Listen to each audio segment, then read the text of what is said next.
Students, last video तक हमने force and laws of motion chapter में आपको हमने फोर्स और इनर्शिया के बारे में अच्छे से एक्सप्लेन किया है और उम्मीद करते हैं आपको अच्छे से समझ में आ गया होगा।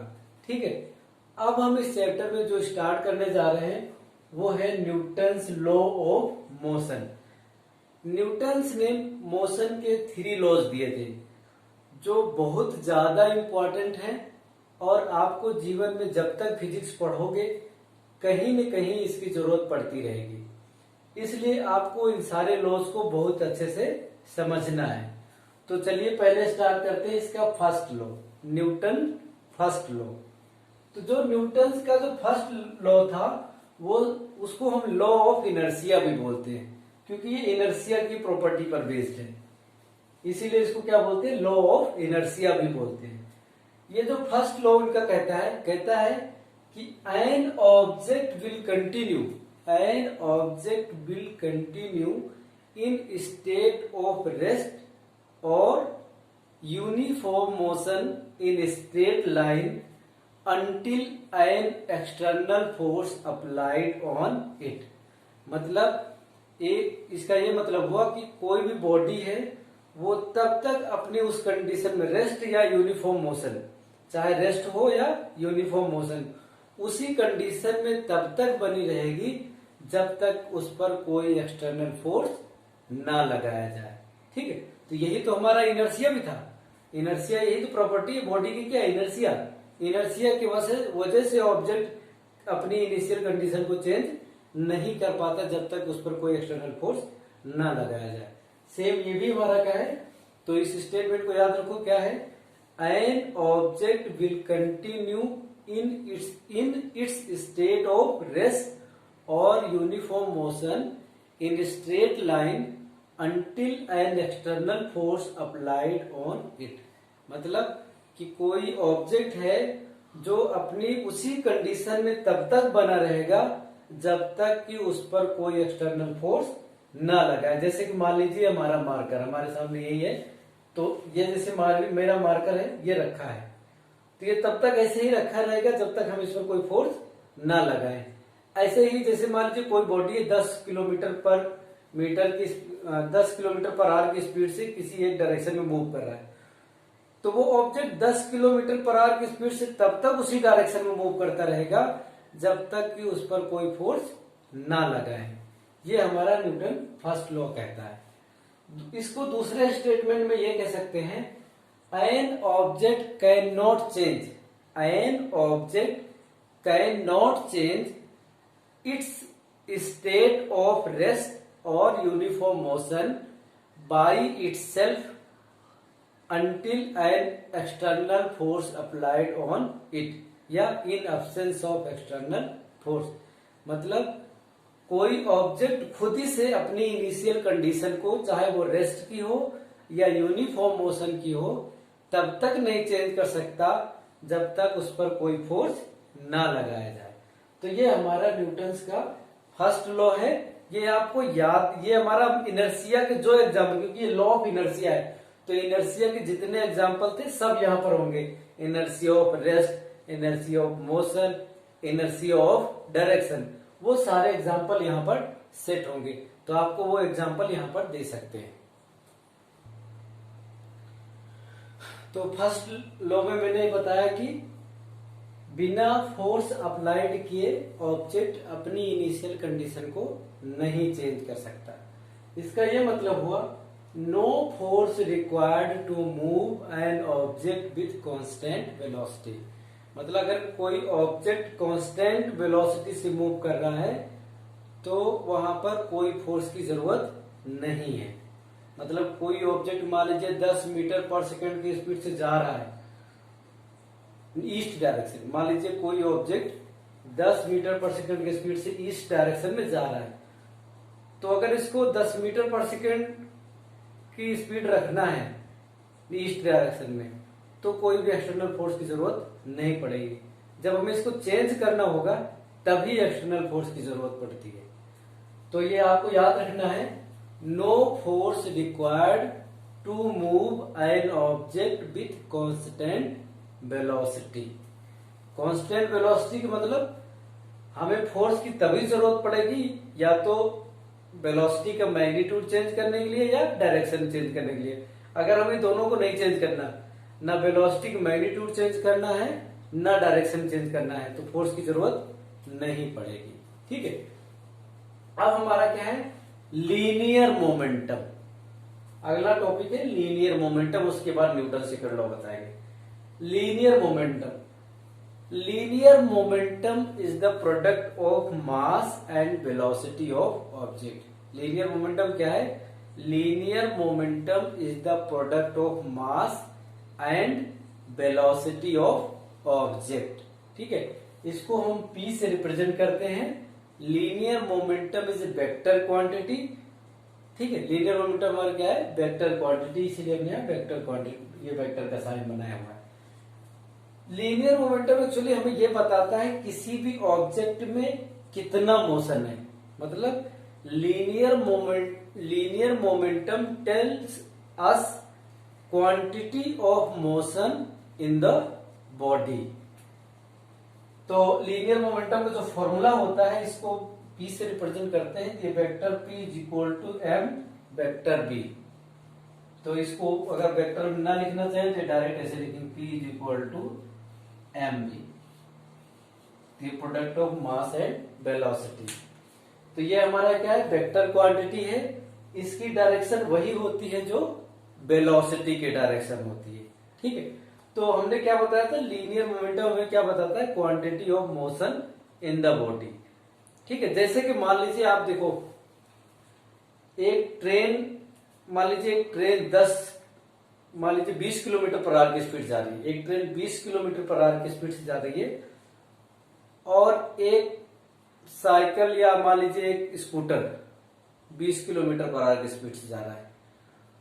तो किसको रोकना आसान है, ट्रेन को या स्कूटर को? स्कूटर को रोकना आसान है हमारे हिसाब से। क्यों? क्योंकि स्कूटर का जो मास है, अगर दोनों की स्पीड सेम है, देखो ये फॉर्मूला है, अगर दोनों की स्पीड सेम है तो क्वांटिटी ऑफ, जैसे मान लीजिए मैंने क्या दिया, ट्रेन भी 10 किलोमीटर पर आवर की स्पीड, 20 किलोमीटर पर आवर की स्पीड से जा रही है, ट्रेन भी 20 किलोमीटर पर आवर की स्पीड से जा रही है, और स्कूटर भी 20 किलोमीटर पर आवर की स्पीड से जा रहा है। तो formula P is equal to क्या होता है, mb। तो किसका, अब ये सबका सेम है, ये दोनों का सेम है, तो P किसका ज्यादा होगा, जिसमें मास ज्यादा होगा। मास किसमें ज्यादा है, ट्रेन में। तो इसका मतलब मोशन किसमें ज्यादा होगा, ट्रेन में ज्यादा होगा। ठीक है, तो टोटल क्वांटिटी ऑफ मोशन किसमें, टोटल क्वांटिटी ऑफ मोशन मास और वेलोसिटी दोनों मिलके बनता है। आप जैसे मान लीजिए स्कूटर 20 किलोमीटर पर आवर की स्पीड से जा रहा है, उस पर से आप कूदेंगे तो कम चोट लगेगी, लेकिन 20 किलोमीटर पर आवर की स्पीड की ट्रेन से कूदेंगे तो आपको बहुत ज्यादा चोट आएगी। तब आपको महसूस हो जाएगा किसमें ज्यादा क्वांटिटी ऑफ मोशन है। ठीक है, तो हमें जो लीनियर मोमेंटम क्या बताता है, total quantity of motion inside the body. ठीक है,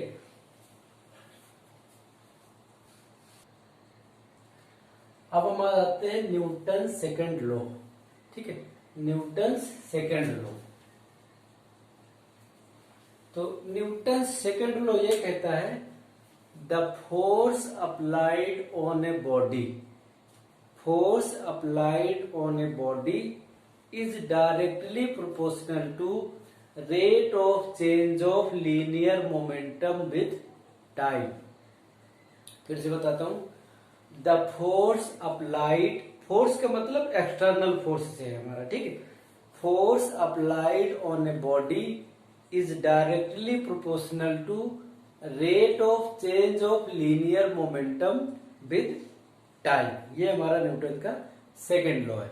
इसको आप समझते हैं डिटेल में। Let a body of mass, मान लीजिए एक बॉडी है जिसका मास क्या है, m। Let a body of mass m have initial, मतलब at t is equal to t1, at t1 time पर, t1 टाइम पर वेलोसिटी क्या है, v1। तो उसका लीनियर मोमेंटम कितना होगा, P1 is equal to m into V1, क्योंकि मोमेंटम हमारा क्या होता है, linear momentum P is equal to m v. तो initially T is equal to T1 पर वेलोसिटी बॉडी का अगर V1 है तो लीनियर मोमेंटम क्या होगा, P1 is equal to M V1। अब T is equal to T2, कुछ टाइम बाद मान लीजिए T2 टाइम पर वेलोसिटी क्या हो गई V2, तो मोमेंटम क्या हो जाएगा P2 is equal to M V2।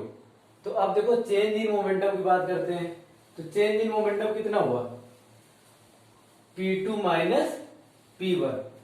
Change in momentum हमारा कितना आएगा P2 माइनस P1। इसको इसमें से माइनस कर देंगे तो इसको डेल्टा P से रिप्रेजेंट करेंगे। डेल्टा P मतलब change in momentum, delta P का मतलब चेंज इन मोमेंटम। ये कितना होगा P2 माइनस P1। अब देखो delta P is equal to कितना हुआ, P2 कितना है एम V2, P1 कितना है एम V1। मास तो वही रहेगा क्योंकि बॉडी सेम है, सेम बॉडी की बात कर रहे हैं।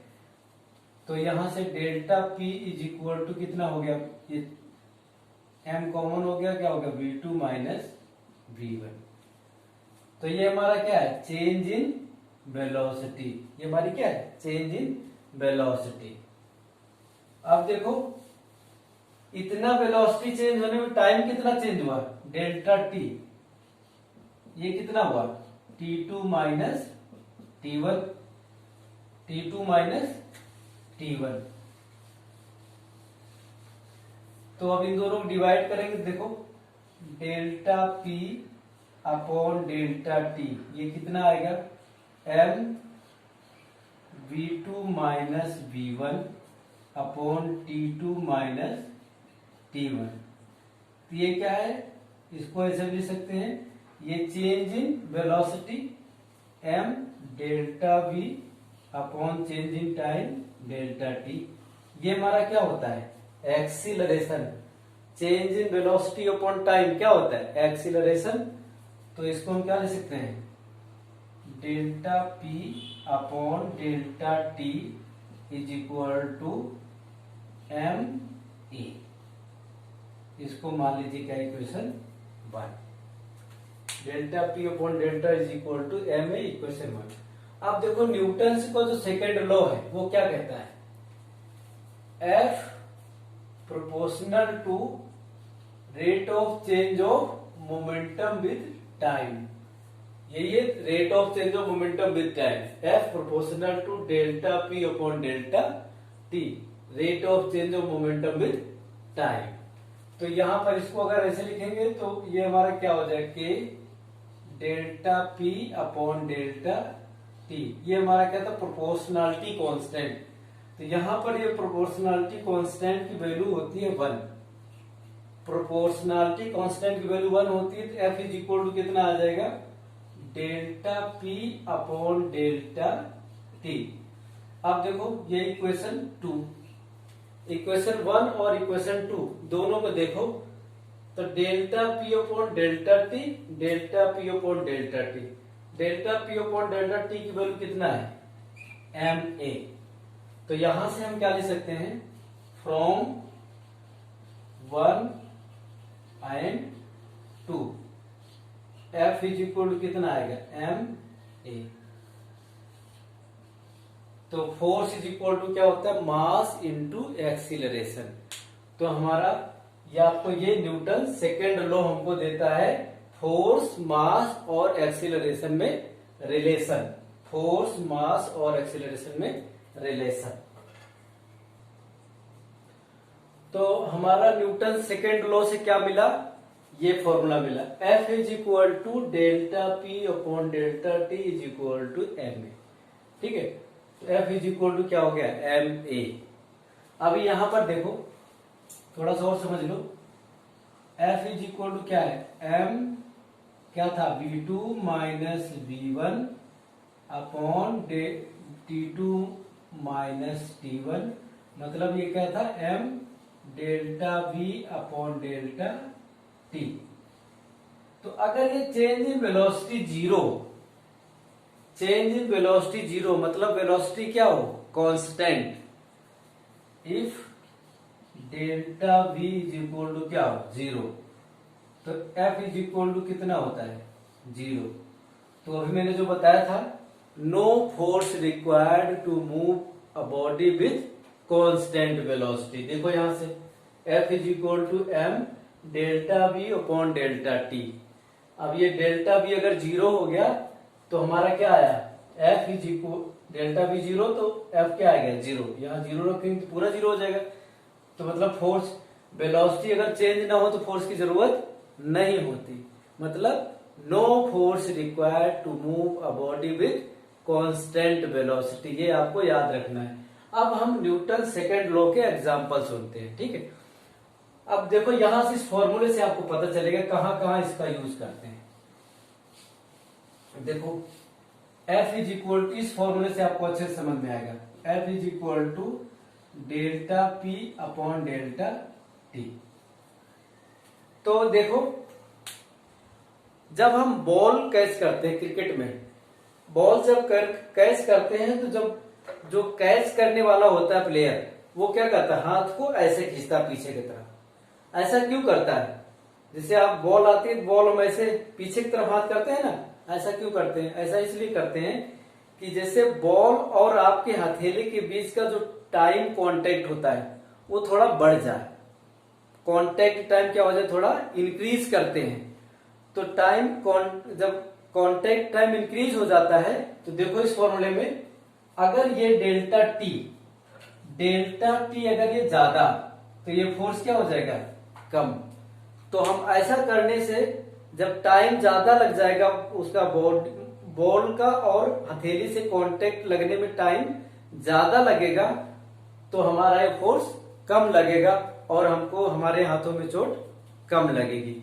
ये हमारा एक एग्जांपल। दूसरा एग्जांपल, जैसे मान लीजिए आप सीमेंटेड फ्लोर पर कूद जाइए और दो लोग हो, एक आपका फ्रेंड है एक आप हो। आप मान लीजिए सीमेंटेड फ्लोर पे सेम हाइट से कूदो, सेम हाइट से कूद रहे हो। एक जैसे मान लीजिए आप सीमेंटेड फ्लोर पे कूद रहे हैं और आपका फ्रेंड सैंड पर कूद रहा है, ठीक है। तो सैंड वाले को चोट कम लगती है, आपको चोट ज्यादा लगती है। ऐसा क्यों, क्योंकि जब आप सीमेंटेड फ्लोर पर कूदते हो तो आपका जो कांटेक्ट होता है सरफेस से वो डायरेक्टली हो जाता है बहुत जल्दी, टाइम बहुत कम लगता है, तो आपको जो है चोट ज्यादा आती है। लेकिन जो सैंड पे करता है तो सैंड के पार्टिकल्स के बीच में बहुत ज्यादा स्पेस होता है, तो उसमें डायरेक्ट ये वाला टाइम इंक्रीज हो जाता है। ये टाइम जब इंक्रीज होता है तो फोर्स हमारे कम लगता है। ये हमारे एग्जांपल हो गए कुछ, ठीक है। और देखो जो व्हीकल्स होते हैं उसमें देखते हो कि एग्जांपल ये भी है आपका न्यूटन सेकंड लॉ का। जो व्हीकल्स होते हैं उसमें देखो सॉकर लगे होते हैं। सॉकर इसलिए, सॉकर स्प्रिंग टाइप का लगा होता है ना, सॉकर इसलिए लगा होता है कि मान लीजिए जब आपको जर्क आए, रोड पे आपको कहीं धक्का लगे, तो वहां पर सॉकर स्पंजी टाइप का होता है, स्पंज करता है, तो उस स्पंज की वजह से टाइम ये बढ़ जाता है, ठीक है। ये टाइम बढ़ जाने की वजह से आपको चोट कम आती है। अदरवाइज जैसे मान लीजिए आप एक कार में हो, तो कार में अच्छा जिस व्हीकल में ज्यादा अच्छा सॉकर होता है उसमें चोट कम लगती है। जिस व्हीकल में सॉकर अच्छा नहीं होता, जैसे मान लीजिए ट्रैक्टर, देखो उसमें कितनी चोट आती है क्योंकि उसमें सॉकर अच्छे नहीं होते। तो मतलब सॉकर इसलिए लगाए जाते हैं जिससे, सॉकर तो हर जगह लगाया जाता है बट जहां पर जितना अच्छा सॉकर होता है वहां पर आपको चोट कम लगती है, क्योंकि ये टाइम इंक्रीज करता है। सॉकर का क्या काम होता है, ये वाला टाइम इंक्रीज करना। जब ये टाइम इंक्रीज करता है तो आपके ऊपर फोर्स कम लगता है। तो ये हमारे एग्जांपल्स हो गए। आपको पहला एग्जांपल, क्रिकेटर जो क्रिकेट प्लेयर होता है कैच करते समय अपने हथेली को पीछे की तरफ खींचता है।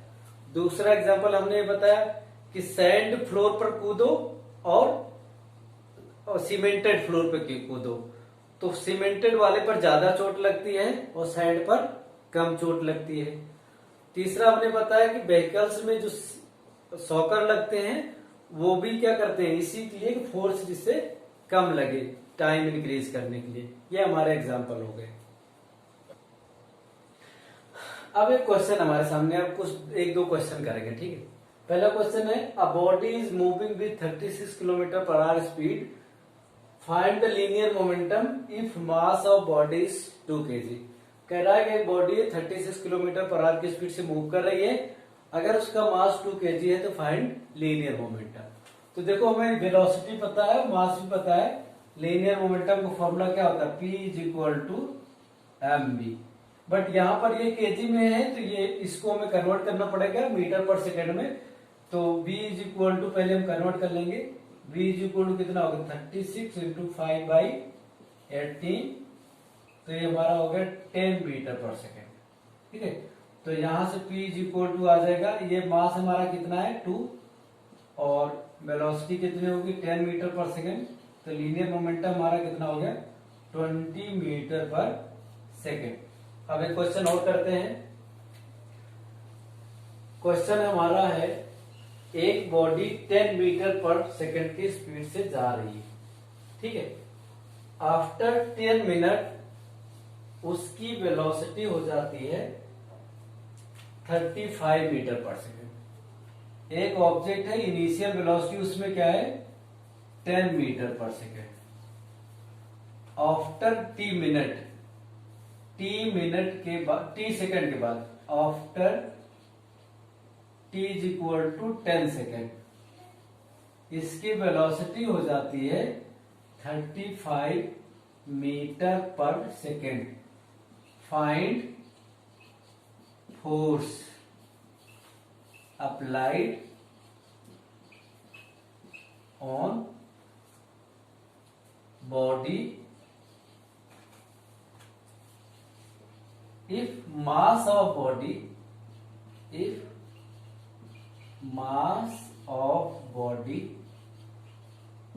is 3 kg।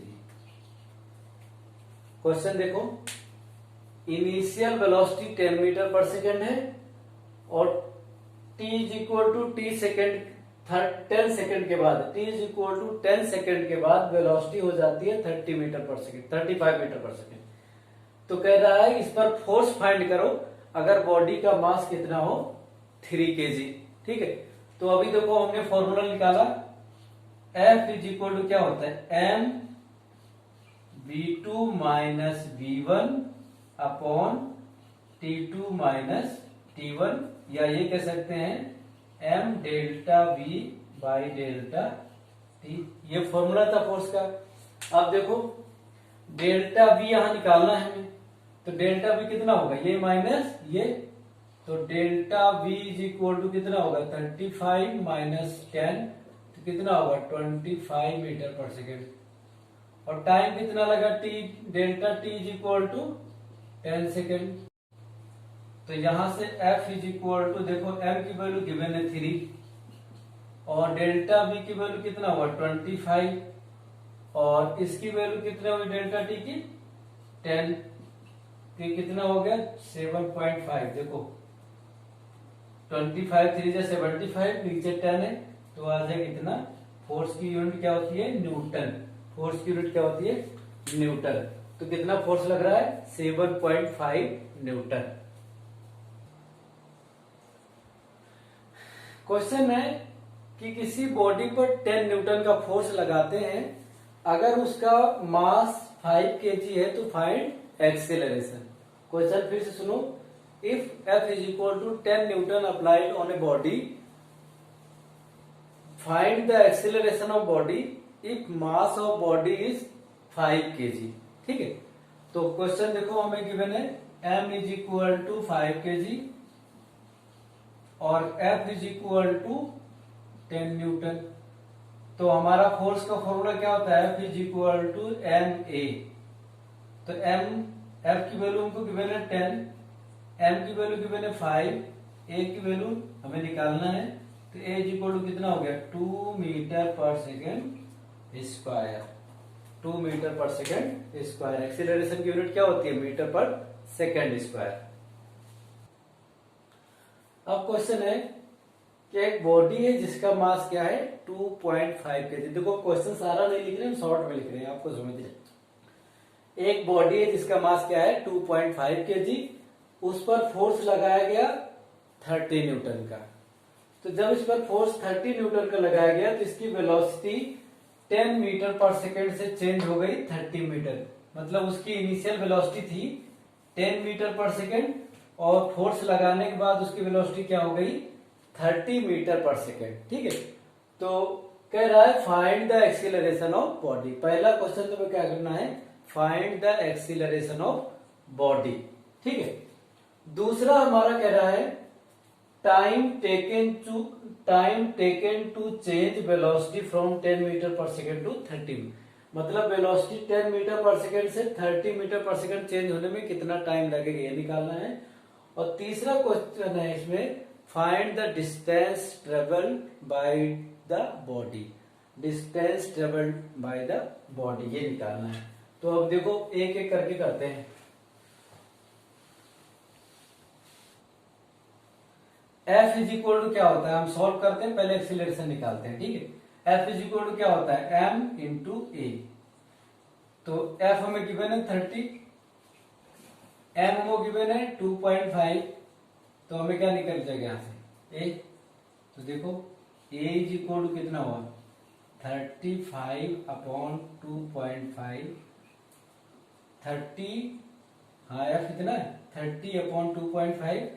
तो ये हमारा देखो इसको ऐसे लिख सकते हैं 300 बाई 25, 5 5 जो 25, 5 6 जो 30, ये हो गया।